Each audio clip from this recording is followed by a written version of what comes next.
네, 그러면 이제 성립 과정에 있어서 고장들 살펴보도록 하겠습니다. 한 번만 더 쓰겠습니다. 성립 요건은 당, 목, 의다. 그럴 때 이 당사자에서 고장이 나는 것과 의사표시에서 고장이 나는 게 바로 이 두 개가 과정 고장입니다. 과정 고장. 최종적으로 왜 내용 고장과 과정 고장 이걸 이렇게 계속 구별을 하고 있는가 그것 자체는 이렇게 말씀을 최종적으로 드리겠습니다. 그러니까 먼저 이제 의사표시 보기 전에 당사자에 있어서 그러니까 다시 한번 여기 목적의 고장이 나는 것 이거는 내용 고장입니다. 내용 고장. 그러니까 이제 성립 과정에서 고장이 나는 것은 이거는 권의행이었죠. 권의행. 그러면 지금 여기에서 권리능력 같은 경우에 괄호가 쳐져 있는 것은 이걸 효력요건으로 보는 게 아니라 성립요건으로 보는 견해들도 있기 때문에 우리 지금 저자도 마찬가지입니다. 마찬가지여서 권리능력부터 이야기하는 게 아니라 의사능력부터 이야기를 한다는 거죠. 의사능력이라는 것은 정상적인 판단하는 겁니다. 무엇에 대해서 정상적인 판단하는 거냐? 자기 행위의 의미와 결과에 대해서 정상적으로 판단할 수 있는 능력이 있어야 된다. 그래서 갑이 있고 그 다음에 을이 있습니다. 갑이 이제 4살짜리 꼬맹이입니다. 4살짜리 꼬맹이. 여기는 이웃집 아저씨. 이웃집 아저씨. 그런데 갑의 아버지가 거의 만수르 같은 사람이어가지고 생일 선물로 시계를 하나 선물했는데 시계. 이 시계는 이렇게 반짝반짝반짝 하는 것들, 그러한 것들이 좀 많이 박혀 있다는 겁니다. 여성분들이 좋아하는 거. 그러니까 이 이웃집 아저씨가 이걸 보고 가만히 있을 리가 없죠. 그래서 이제 슈퍼에 가가지고 까까를 하나 사옵니다. 그러면서 이웃집 아저씨가 얘한테 까까를 내놓으면서 아저씨랑 이 시계랑 까까랑 바꿀까? 이렇게 이야기를 합니다. 그러니까 아이는 어떻습니까? 시계가 더 좋습니까? 아이스크림이 더 좋습니까? 당연히 웃으면서 끄덕끄덕 한다라는 거죠. 그랬을 때 이 꼬마가 자기가 지금 끄덕끄덕 하는 그 행위의 의미를 알 수가 있겠냐는 겁니다. 그러면 지금 이 경우에 있어서 아저씨는 지금 뭘 하는 겁니까? 교환계약의 청약을 하고 있는 겁니다. 교환계약 같은 경우에는 금전 이외의 재산권을 당사자들이 금전 이외의 재산권을 상호 이전할 것을 약정함으로써 그 효력이 생기는 겁니다. 그렇기 때문에 지금 교환계약에서 아저씨가 이 까까의 재산권, 소유권을 이전해 주겠다. 바꿀까 했더니 이거 너 걸 같이 이전하자. 상호 이전하자. 그러한 청약의 의사표시를 한다라는 거죠. 그랬을 때 웃으면서 끄덕끄덕 그게 이 아저씨의 교환계약 청약에 대한 승낙이라는 이 의미를 아냐라는 겁니다. 이 의미. 그랬고 이제 또 승낙을 하게 되면 어떻게 됩니까? 각자에게 교환계약에 따라서 효과, 법률 효과, 권리 의무가 발생한다라는 것. 그래서 이 시계의 소유권을 이전을 해줘야 되는 그런 결과에 대해서 알 수가 있느냐? 전혀 알 수가 없죠. 그렇기 때문에 이렇게 의사 무능력이 있는 경우에 의사 능력이 없는 경우에는 이 계약은 무효입니다. 취소할 수 있는 게 아니라 애초부터 이거는 무효다. 그래서 거기에 따른 무효는 효과 불발생, 권리 의무가 전혀 발생하지 않는다라는 거. 그래서 사적 자치의 대전제는 의사 능력이 있을 것. 그래서 결국에는 자기의 생활 영역을 스스로 다스리려면 어떻습니까? 의사 능력이 있는 걸 전제로 했을 때에만 그걸 인정해 줄 수가 있다라는 거죠. 그래서 의사 무능력은 이제 무효 사유가 되는 거고, 그 다음에 행위 능력이 제한됐다. 그건 아까 전 시간에 미성년자를 가지고 동의 없이 법률 행위를 했을 때 취소할 수 있다. 그 말씀을 드렸습니다. 그래서 이제 그 부분 읽어봅니다. 32페이지 두 번째 달라. 그러한 사유로서는 고장 사유로서는 우선 의사 무능력과 제한 능력을 들 수가 있다. 의사 무능력이란 의사 능력, 즉 자신의 행위가 가지는 사회적인 의미와 결과를 판별할 정신 능력이 없는 경우를 말을 한다. 예를 들면 고도의 정신병자, 마약을 흡입한 상태의 중독자, 완전히 술에 취한 사람, 명정자라고 하죠. 잠을 자고 있는 사람, 유치원에 다니는 정도의 아이 등이 그러하다. 이러한 사람이 그 상태에서 무슨 계약을 체결하였다고 하더라도 그것은 처음부터 무효이다. 처음부터 무효이다. 무효다 동그라미 치시면 되겠죠. 처음부터는 밑줄 쳐두시고. 이 점에 대해서는 민법에 명문의 규정은 없습니다. 하지만 그 누구도 의문을 제기하지 않고 있다. 한편 민법은 제한 능력자로서 미성년자, 피안정 후견인, 피성년 후견인 셋을 정하고 있다. 그중에 미성년자에 대하여만 살펴보면 만 19세가 되기 전의 사람이면 그는 미성년자이다. 미성년자는 자신의 이름으로 계약을 체결할 수는 있는데 다만 그에 대하여 법정 대리인의 동의를 얻어야 한다. 그랬고 동의 없이 체결한 계약은 미성년자 자신이나 법정 대리인이 이를 취소할 수가 있다. 그랬고 법정 대리인이라는 것은 1차적으로는 부모, 친권자를 이야기를 하고 친권자가 없으면 이제 미성년 후견이라는 제도를 두고 있다. 이제 이 부분 나와 있습니다. 그러면 이 경우에 있어서 미성년자 같은 경우에는 동의 없었을 때는 취소할 수 있다라고 그랬죠. 그렇기 때문에 이제 취소가 어떠한 효과를 가지고 있는가 그 부분 자체를 먼저 살펴본다라는 겁니다. 그래서 36번에 계약의 취소가 나와 있습니다. 그래서 방금 전에 읽어봤던 그 부분이 다시 한번 나옵니다. 우리의 사례에서 갑이 미성년자라고 해보자. 갑은 미성년자이지만 주택과 그 대지의 소유권은 가질 수는 있죠. 제한 능력자로 하더라도 그것은 행위 능력이 제한된다. 그때 그 행위 능력은 법률 행위를 할 수 있는 능력을 말합니다. 유효하게 단독으로 계약을 체결할 수 있는 능력. 즉 계약과 같이 의사 결정에 입각하여 하는 의사적 행위를 하는 데 있어서 제약을 받는다는 것이지 예를 들면 상속과 같이 그 이외의 방식으로 법률 행위의 이외의 방식으로 권리 취득을 하지 못한다는 말은 아닌 것이다. 대표적인 상속이 있으니까. 그러나 미성년자 갑이 그렇게 하여 취득한 부동산을 매도할 때에는 법률 행위니까 법정 대리는 동의를 얻어야 된다. 그 매매는 어디까지나 계약이기 때문이다. 그런데 그 동의를 얻음이 없이 을과 사이의 매매 계약을 체결한 것이라면 이때에는 갑 스스로나 그 다음에 법정 대리인이 매매 계약을 취소할 수 있게 된다. 그래서 이제 다시 한번 중복이 됐으면서 이제 이 부분에서 취소라는 것에 대해서 공부를 한다는 겁니다. 이 취소라는 것은 매우 기교적인 법 기술에 속한다. 이거는 계약의 유효 여부를 취소권자의 선택에 달리게 하는 것이다. 선택이라는 단어가 중요하다라는 거.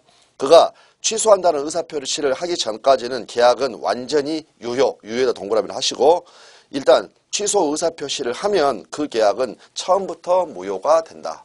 그래서 아까 횟집 사장님 사기 사건에서 이렇게 사기 강박에 의한 의사표시는 취소할 수 있다라고 말씀을 드렸습니다. 그러면 취소할 수 있다하고 취소되었다라고는 하늘하고 땅 차이라는 거죠. 그런데 처음 공부하시는 분들은 어떠한 오해를 좀 하시느냐면 내가 사기 당했으면 이거는 일단 유효가 아니라 효과가 인정되지 않아야 된다. 그러한 식으로 이렇게 생각을 한다라는 겁니다. 근데 선택을 할 수 있다는 건 좋은 겁니다. 무슨 말이냐? 시가 1억 원 정도의 부동산을 사기를 당해서 2억 원에 매매를 했다.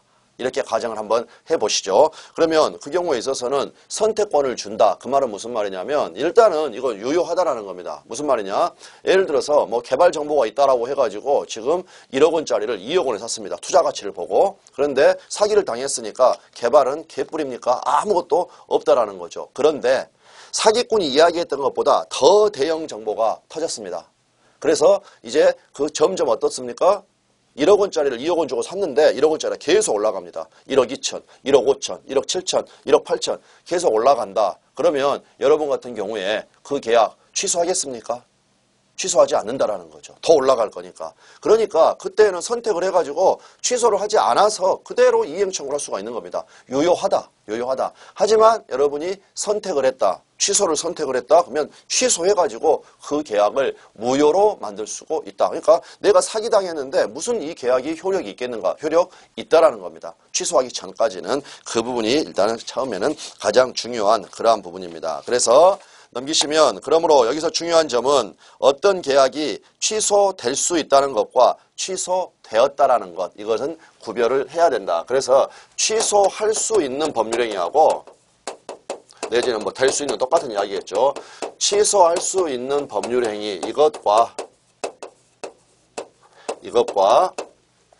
취소된 법률행위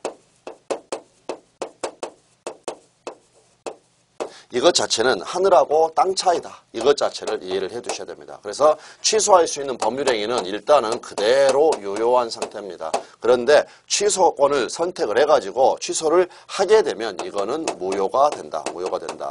그런데 이제 취소 같은 경우에는 조문회가 처음부터 무효가 된다. 이렇게 되고 있습니다. 즉 갑하고 을하고 매매계약 체결했습니다.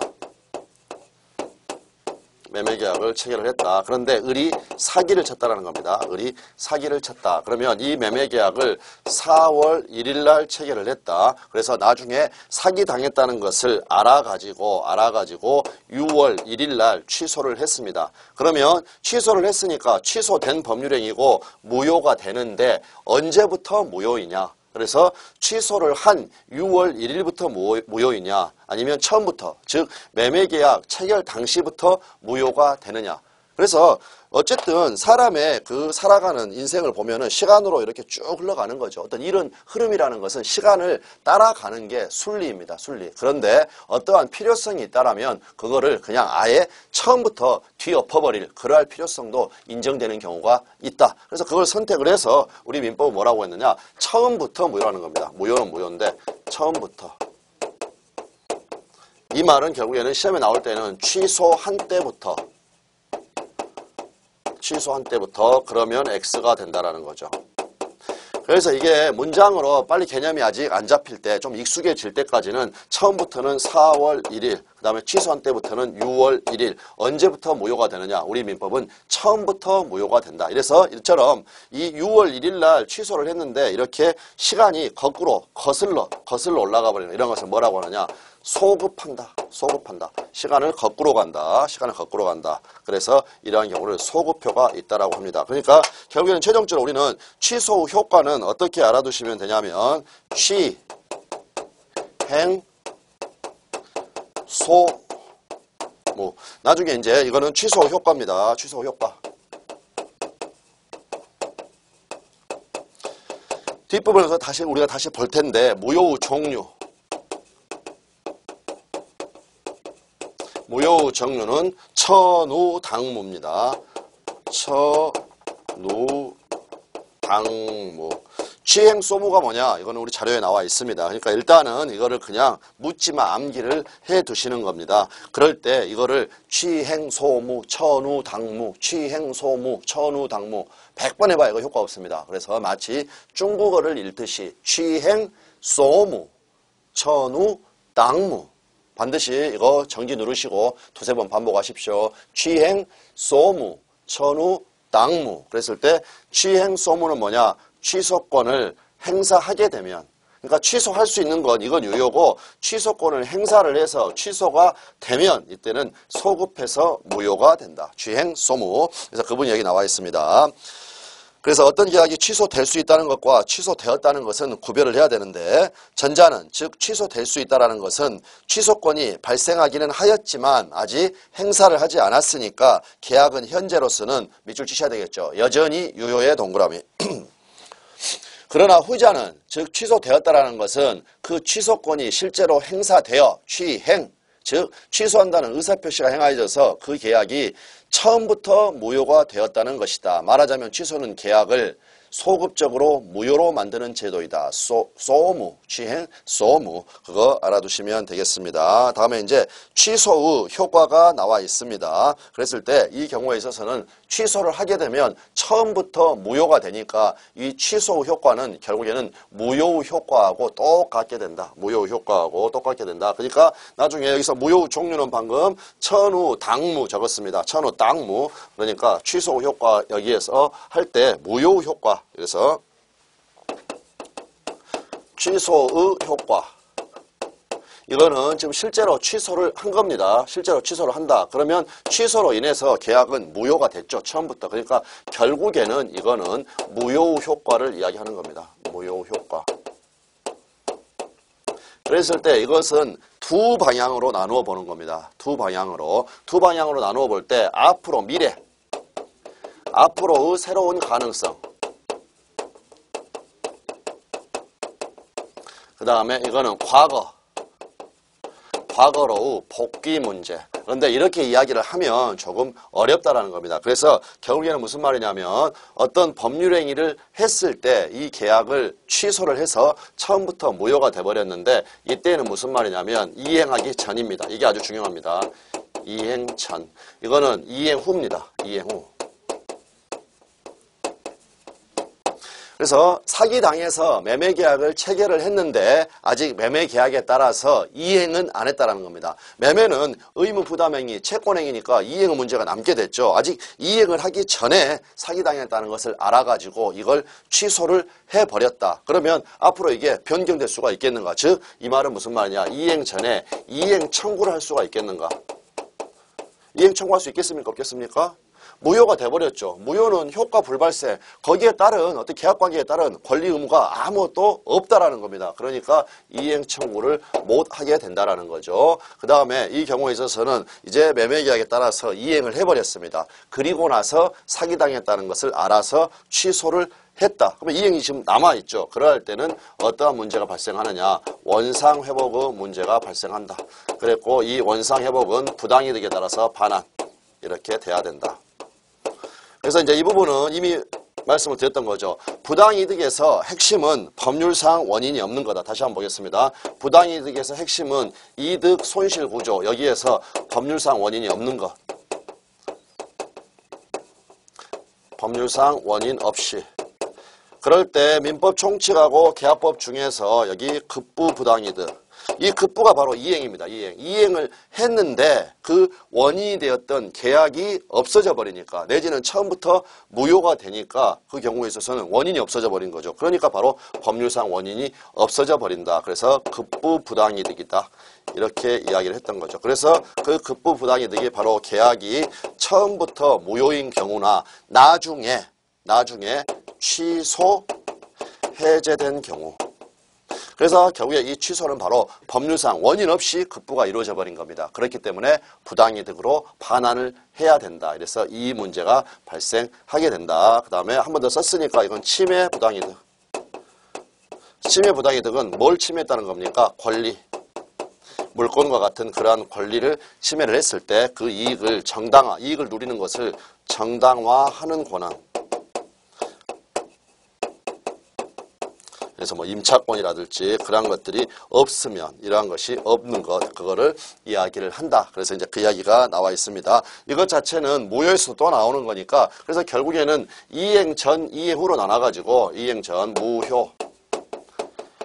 취소했으면 결국에는 무효되는 겁니다. 무효 효과는 이행 전, 다시 한번 씁니다. 이행 전, 이행 후로 나눈다. 그래서 이행하기 전이면 이행 청구를 못하고 그 말은 또 어떻게 표현하기도 되냐면 이행할 필요 있습니까? 없습니까? 없죠. 무효니까. 그래서 여기서 이행할 필요가 없다. 요렇게 이야기도 되고 그 다음에 이행 후에는 원상회복을 해야 되고 그 원상회복은 741조에 의해서 부당이득 반환을 청구할 수 있다. 이렇게 된다라는 겁니다. 그래서 이제 그 부분들을 이렇게 이는 둘로 나누어 생각할 수 있다 해가지고 이 단락은 그대로 한번 읽어봐 주시면 되겠습니다. 그래서 세 번째 단락. 그래서 취소되어 이제 무효가 된 계약에 기하여서는 우선 그 계약의 이행을 청구할 수 없음은 물론이고 그래서 이것은 이행 전, 두 가지 방향은 이행 전, 이행 후입니다. 나아가 그 계약의 이행으로 이미 이루어진 급부는 반환되어야 한다. 그중 그 급부 반환에 대해서는 부당이득에 관한 민법의 규정이 적용된다. 말하자면 그 급부는 법률상 원인 없이 이루어진 것으로 다루어진다. 그리하여 을 앞으로 이루어진 소유권 이전 등기는 말소되어야 되고 갑이 수령한 대금은 반환되어야 한다. 취소 그리고 무효 또는 해제에 관한 위의 설명을 그러니까 무효에서도 똑같다는 겁니다. 해제에서도 마찬가지고 바꿔서 말하면 취소는 공격수단으로도 방어수단으로도 공이 쓰일 수 있다는 것이다. 그러니까 상대방에게 소송상 만약에 반환해라 이렇게 청구를 한다는 것은 공격을 하는 거죠. 공격. 이게 바로 공격. 상대방이 이행을 청구를 할 수가 없는데 이행을 청구를 해오면 뭐 해야 되겠습니까? 방어를 해야 된다. 그래서 이처럼 취소는 공격수단으로도 방어수단으로도 공이 쓰일 수가 있다는 것이다. 공격력으로는 주로 상대방에게 그 계약의 이행으로 준 것에 반한, 부당이득 반한 적극적으로 청구하려고 할 때 공격은 항상 적극적입니다. 다음에 방어형으로는 주로 상대방으로부터 계약의 이행을 청구받았을 때 이를 부인하는 소극적으로 방어하는 것, 이때 이로 쓰는 것이다.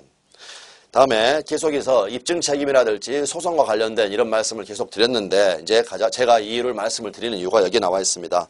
민법에 정해져 있는 여러 가지 제도를 이해하고 중요한 조문들을 또 파악함에 있어서는 이와 같이 그것이 상대방과의 소송에서 어떠한 기능을 하는가, 적극적으로 공격하는 수단인가 아니면 방어를 하는 소극적인 수단인가 이거를 생각해 보는 것도 아주 좋은 하나의 차관점이 된다. 물론 공격이니 방어니 하면 무슨 싸움이나 하는 데 돼가지고 아무래도 살벌한 느낌이 드는 건 사실입니다. 그런데 사법적인 권리 의무 존재 여부를 가리는 가장 두드러진 장면인 민사소송은 결국엔 공개적인 장소에서 말로 싸움을 하는 겁니다.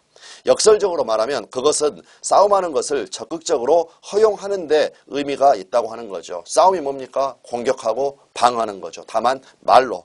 다만 그 싸움은 폭력이나 집단의 은근한 심리적 압력을 동원하여 하는 것이 아니고 드러내놓고 말로 화해하는 것이다. 사람이 욕망을 가지고 있는 한 그리고 그 욕망을 충족하는 자원이 부족한 한 세상살이에는 이러한 저런 싸움이 없을 수가 없다. 그럴 때 사람의 본성에 대해서 환상을 버리고 가지지 아니하고 인간의 사욕을 애초부터 인정을 하고 미리 정해진 룰, 그 기준을 적용을 해가지고 어느 한편의 권리를 또 다른 한편의 의무를 선언함으로써 그것을 해결하려 하는 것이 민사소송인데 거기에 적용될 미리 정하여진 기준을 제공하는 것이 민법의 중요한 임무의 하나이다. 이렇게 되어 있습니다. 그랬고 그러면 이제 성립 과정상의 고장에서 당사자와 관련된 고장, 그래서 의사무능력은 무효. 의사 능력이 있어야 되는데 고장이 났으니까 의사 능력이 없다라는 거죠. 그러니까 그건 의사 무능력, 그거는 무효. 그 다음에 이제 행위 능력이 제한되지 않아야 되는데 행위 능력이 제한된 미성년자가 동의 없이 법률 행위를 했을 때에는 이거는 취소할 수 있다. 이렇게 되어 있고 취소 후 효과는 결국에는 무효죠. 처음부터 무효 효과. 그거는 이행하기 전, 그 다음에 이행 후로 나눠서 살펴보면 된다. 이렇게 봤고, 다음에 이제 성립 과정의 고장으로서 의사표시가 정상적이어야 되는데 비정상적으로 의사표시가 된 것들, 이거를 이렇게 살펴본다. 그러면 이 역시도 마찬가지입니다. 지금 비정상적인 의사표시 하나도 설명드린 것은 없지만 이제 아까 성립요건, 효력요건을 나눴던 것처럼 비정상적인 의사표시 이것도 한번 개관을 한번 해보겠습니다.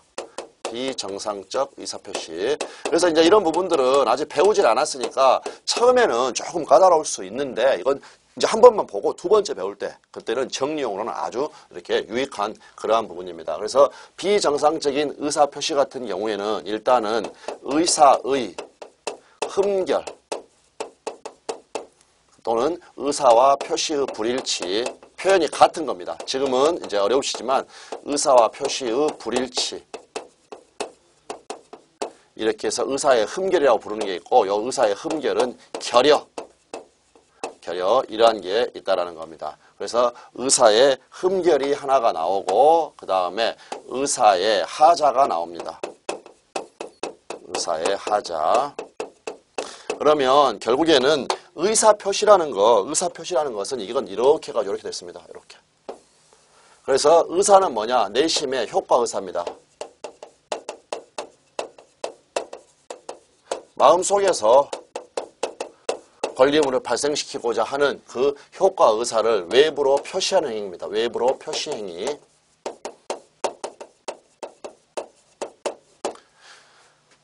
저 물건에 대한 소유권 이전 청구권을 가지고 싶다.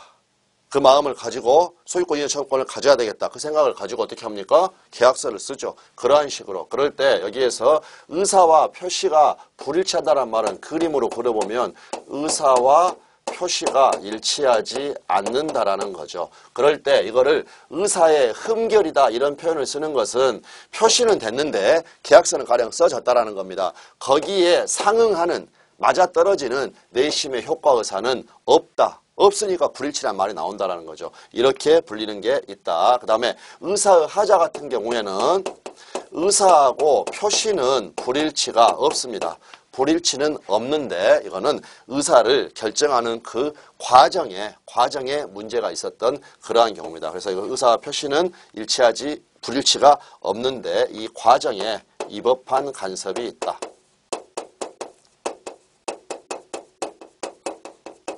그러면 의사와 표시가 불일치한 것들은 어떤 게 있는가? 우리 민법의 107조에 진이 아닌 의사표시 해가지고 비진이 표시 이렇게 있습니다. 그 다음에 이 부분이 매번 매 단지 하나씩 나오는 그러한 부분이죠. 다음에 108조에 통정허위 표시가 있습니다. 이제 이 개념들을 우리가 하나씩 공부해 간다라는 겁니다. 그런데 미리 한번 이렇게 한번 정리를 해보고 그다음에 공부를 하고 다시 이걸 정리를 해볼 때는 이 부분이 다 무슨 말인지 알 수 있게 된다라는 거죠. 다음에 109조에는 이렇게 착오로 인한 의사표시가 있고 그 다음에 110조에는 사기 강박이라는 게 있습니다. 사기 강박. 그랬을 때 요 세 개.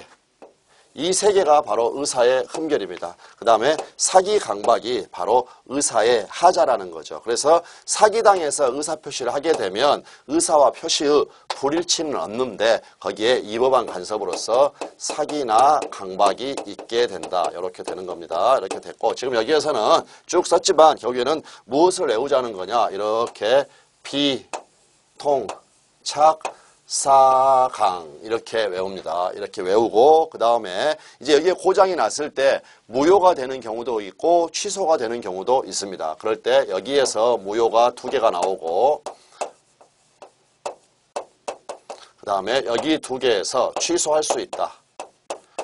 취소 2개가 나옵니다. 정확하게는 취소할 수 있다. 취소 가능성 이렇게 나와가지고 이제 이 부분에 대해서 각각을 공부를 하고 이제 다시 여기를 보셔야 됩니다. 제가 미리 말씀을 드렸지만 지금 이 부분 쭉 이렇게 썼을 때 도대체 저게 무슨 소린가? 알아먹을 수 없습니다. 처음 공부할 때는. 그런데 지금부터 이제 비진이 표시, 통정의 표시, 착오 이렇게 하면서 이 그림들을 전부 다 그린다는 겁니다. 사기 강박도 마찬가지고 그리고 나서 와가지고 다시 이 부분들을 보면서 이렇게 복습을 해주셔야 되는 그러한 부분이다.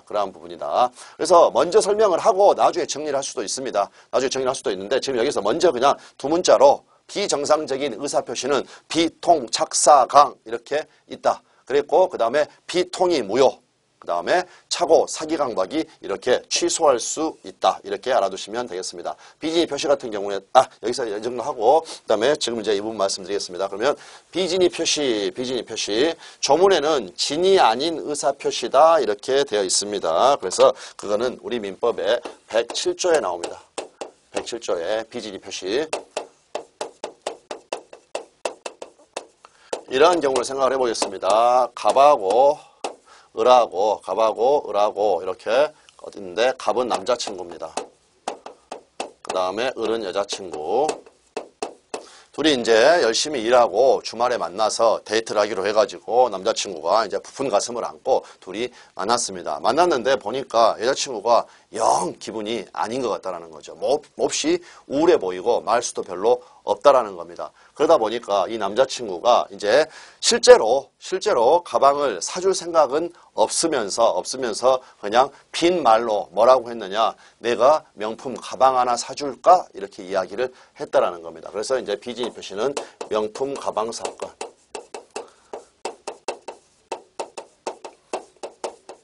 가방 하나 사줄까? 했더니 어떻습니까? 여자친구가 좋아하면서 갑자기 얼굴이 그냥 밝아지면서 확 피더라는 겁니다. 그럴 때 이 남자친구는 지금 그러면 결국에는 얘 명품 가방 하나 사줄까? 그 말은 뭐냐면 무상으로 어떻습니까? 가방의 소유권을 넘겨준다고 한 거죠. 을이 지금 승낙을 해버렸습니다. 그렇기 때문에 이때에는 증여 계약이 이렇게 성립하게 되는 건데 이제 이 경우에 있어서 남자친구의 의사를 보면 내심의 효과 의사, 증여할 의사가 있습니까? 없습니까? 없죠. 지금 뻥친 겁니다. 빈말로. 그러니까 증여의 의사가 없다. 그런데 표시는 어떻게 됐습니까? 청약을 했죠. 그러니까 증여의 계약에 있어서 청약을 해버렸다. 그러니까 의사와 표시가 일치합니까? 일치하지 않다. 이렇게 의사와 표시가 일치하지 않는 것, 이거를 의사와 표시의 불일치라고 이야기를 하고 조금 전에 의사의 흠결이라고 그랬죠. 이 표시에 대응되는 내심의 효과 의사가 없다. 결여됐다. 그게 바로 흠결이라는 겁니다. 흠결. 그런데 여기에서 이제 진이 아닌 의사표시 같은 경우에는 이 핵심이 뭐냐면 이 경우에 의사와 표시는 불일치하는데 남자친구가 그 불일치한다는 사실을 압니까? 모릅니까? 스스로? 마음에도 없는 소리를 하고 있다는 걸 스스로 지금 알고 있죠. 그러니까 여기서 중요한 것은 알고 했다는 겁니다. 알고 이렇게 이야기를 했다. 그러면 이제 이 경우에 있어서 그 효력은 어떻게 될 것인가 그 부분을 이렇게 107조 본문에서 이때는 이 남자친구를 보호할 필요가 없다라는 겁니다. 무슨 말입니까? 뻥친 사람을 이 계약을 무효라고 해가지고 효과를 인정을 안 해주면 이 세상은 어떻게 됩니까? 온갖 뻥이 난무하는 그러한 세상이 돼버린다는 겁니다. 그렇기 때문에 107조 본문에서 의사표시는 표의자가 진야님을 알고 한 것이더라도 그 효력이 있다라고 해가지고 본문에서 유효를 선언하고 있습니다. 유효를 선언하고 있다. 그러면 이제 남자친구가 집에 돌아와가지고 어떻습니까? 기분이 우울하겠죠. 깡소 전화 사가지고 와가지고 아이고 이놈의 주둥이가 왼수다 이렇게 이야기를 한다라는 겁니다. 내 입이 잘못이다 이렇게 이야기를 한다라는 거죠. 그랬고 이 남자친구는 자기가 키우고 있는 애완견이 하나 있었습니다. 죽고 못 삽니다. 너무 예뻐가지고. 근데 그날따라 어떻습니까? 그 애완견이 예뻐 보일 일은 없겠죠. 그런데 그 강아지가 와가지고 옆에서 왈왈 하고 짖어댄다는 겁니다. 그러면 어떻습니까? 발로 그냥 확 한 대 쳐버리고 싶다라는 거죠. 그런데 그 순간에 빠져나갈 방법이 있다. 그래서 원칙적으로는 진야님을 알고 한 것이더라도 효력이 있는데 강아지가 왈왈 되는 것처럼 여자친구가 알되면 이 경우에 있어서는 이 계약은 무효가 된다. 그래서 107조 단서에서 남자친구가 이렇게 마음에도 없는 소리를 자기 기분 좋게 해주기 위해서 한다는 것을 알았거나 알 수 있었다면 이때는 여자친구를 보호할 필요가 없다. 그렇게 판단을 해서 그때에는 무효가 된다. 그러면 이제 어떠한 사실에 대해서 알았느냐 인식 여부 그거는 둘 중에 하나입니다.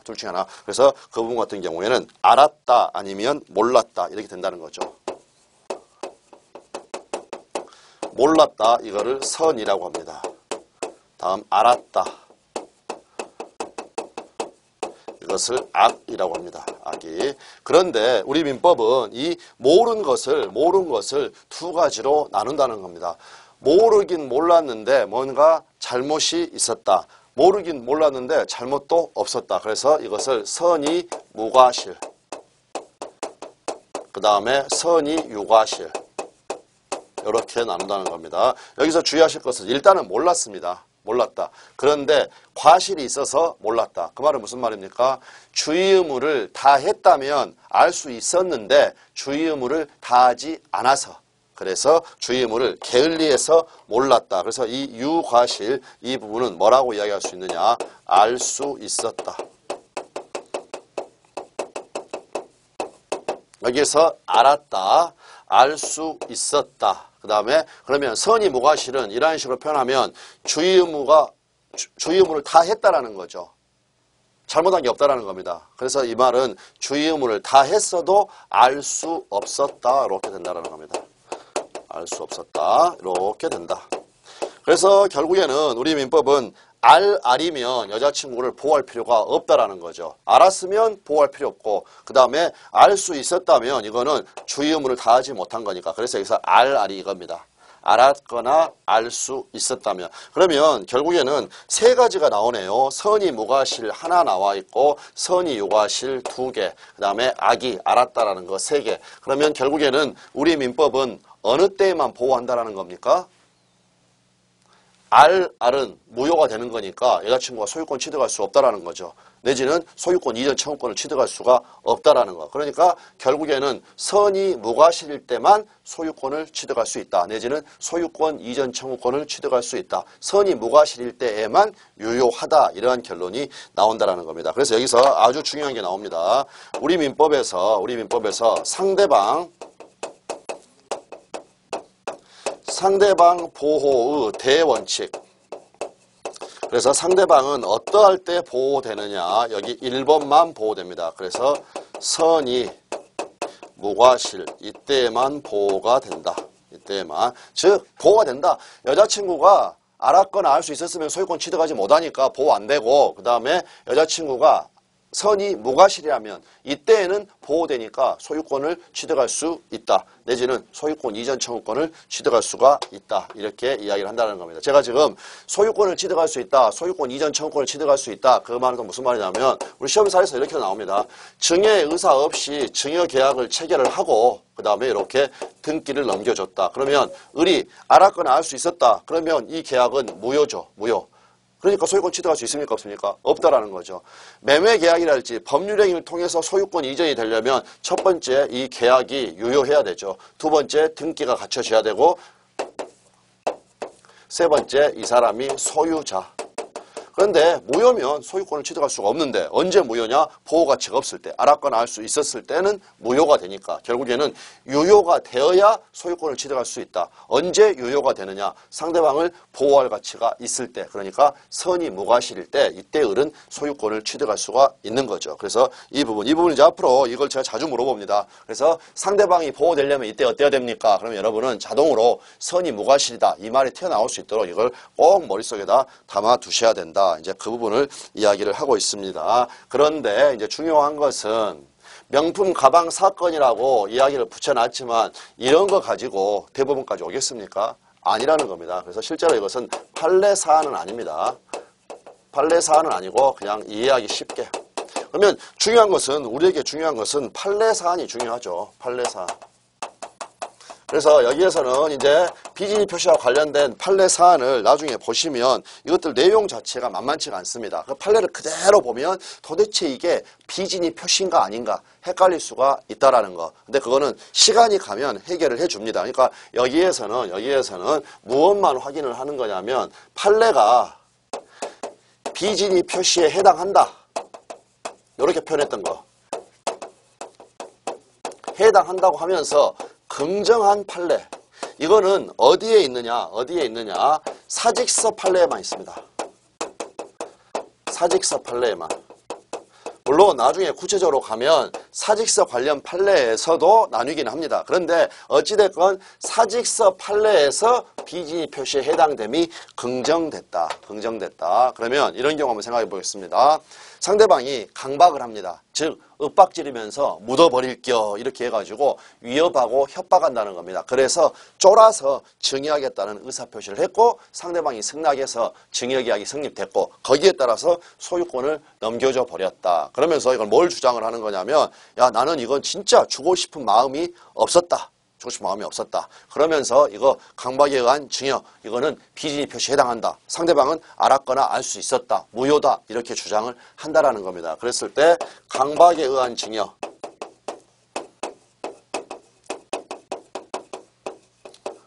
비진입 표시입니까? 아닙니까? 아니죠. 비진입 표시가 해당된다고 판례가 긍정한 것은 사직서 판례뿐인데 여기에 사직서라는 단어 보입니까? 안 보입니까? 안 보인다. 그러니까 이것은 비진입 표시가 아니다. 두 번째 대출 내지는 채무 명의대여. 친구가 신용불량자다. 그래서 대출을 받을 수가 없다. 그래서 그냥 채무 명의, 대출 명의, 그러니까 차명 대출이 되겠죠. 이것은 일종의 차명 대출 이야기하는 겁니다. 여러분 친구 때문에 여러분 이름 빌려줘가지고 대출 받았다. 그 경우에 돈 갚아야 됩니까? 안 갚아야 됩니까? 친구가 안 갚으면 갚아야 된다라는 거죠. 그런데 여기에서 때를 쓰는 겁니다. 아 나는 채무 부담할 진위가 없었다. 이거는 비진입 표시다. 비진입 표시에 해당합니까? 안 합니까? 아니다. 그래서 이 경우에도 해당하지 않는다. 그래서 제일 중요한 거는 비진입 표시가 해당하지 않는다라는 요 판례 두 개를 알아두는 게 아주 중요하다라는 겁니다. 그래 먼저 그냥 결론을 알아버리고 나중에 여기에 들어가가지고 그 애매모호한 우리의 좀 그 감성을 좀 자극하는 틀리게 만드는 그러한 표현들을 극복을 해버리자. 다시 한번 정리합니다. 명품 가방 사건은 판례 사안은 아니다. 이러한 일 가지고 재판까지 올 일은 없다. 그러면 실제 이 판례가 문제가 됐던 이러한 경우들은 어디냐? 비진입 표시에 해당한다고 긍정을 한 판례는 사직서와 관련된 판례에서 긍정을 했다. 그렇기 때문에 강박에 의해서 증여를 했다라든지 그 다음에 채무 명의를 빌려준 차명 대출 사건 같은 경우에는 비진입 표시에 해당하지 않는다. 그러면 일단은 사직서와 관련된 판례에서 대표적으로 비진입 표시에 해당한다. 그거 말씀했던 거 그걸 말씀을 드리겠습니다. 갑하고 을입니다. 갑하고 을인데 갑이 회사, 그 다음에 직원. 그런데 이제 이 회사가 여기서는 이런 단어들이 중요합니다. 지시, 강요, 내지는 회사의 경영 방침. 무슨 말이냐면 과거에는 퇴직금 지급할 때요. 이렇게 1년, 2년, 5년 근속 연수가 길어지면 길어질수록 이게 퇴직금 액수가 더 커졌습니다. 누진적으로 적용되니까. 근데 최근 같은 경우는 주로 어떻게 합니까? 1월부터 12월까지 월급 받고 그 다음에 퇴직금을 그냥 한 달치 월급 주는 그러한 식으로 많이 한다라는 거죠. 그러면 과거의 방식을 생각을 해보면 한 30년 동안 근무했다? 그러면 퇴직금 엄청 많이 받는다라는 겁니다. 그러면 회사 쪽에 이게 부담이 된다라는 거죠. 그래서 이제 그 제도를 바꾸기 위해서 어떠한 식으로 처리를 하냐면 이 직원들에게 일괄사표, 사직서를 제출하게 합니다. 그랬고 그거를 회사가 수리하죠.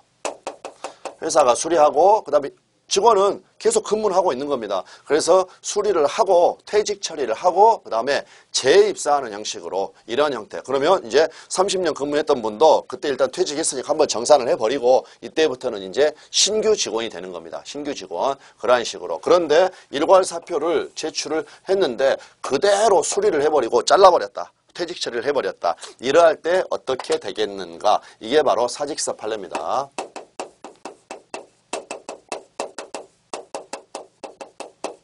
그래서 이제 을 같은 경우에는 보면은 사직의사 있습니까? 없습니까?